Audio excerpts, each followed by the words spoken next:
Malgré le vieil âge de l'adoption par l'Assemblée générale onusienne de la Convention pour la répression et l'abolition de la traite des êtres humains et de l'exploitation de la prostitution d'autrui, le 2 décembre 1949, certaines formes traditionnelles de l'esclavage demeurent, tandis que d'autres ont évolué.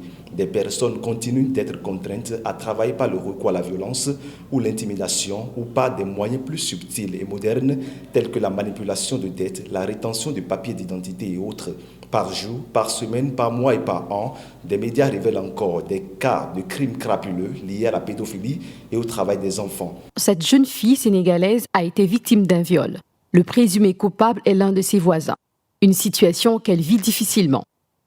Je partais à l'école et là, il me donne 500 francs CFA, c'est-à-dire moins d'1 euro, et me demande d'aller lui acheter de l'aliment pour bétail. À mon retour, il m'a enfermé dans sa chambre pendant des heures. Il a abusé de moi. Des organes des Nations Unies dédiés aux droits de l'homme et plusieurs organisations de la société civile tirent au quotidien la sonnette d'alarme sur la persistance de formes anciennes d'esclavage ancrées dans les croyances et les pratiques traditionnelles.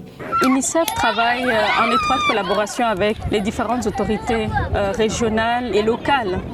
UNICEF travaille aussi avec les ONG qui sont impliquées dans la protection de l'enfant pour trouver des mesures alternatives. Donc l'idée, c'est de retirer les enfants de ces pires formes de travail, de les réintégrer en milieu scolaire, de pouvoir aussi accompagner la famille à travers des cash transferts ou alors des activités génératrices de revenus.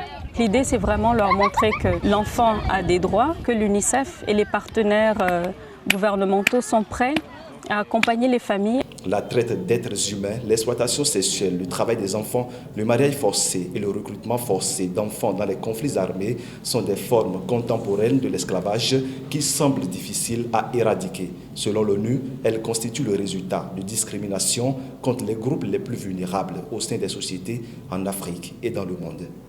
Prime News TV Bénin. Aimez, abonnez, activez la cloche de notification pour ne rien rater sur votre chaîne préférée.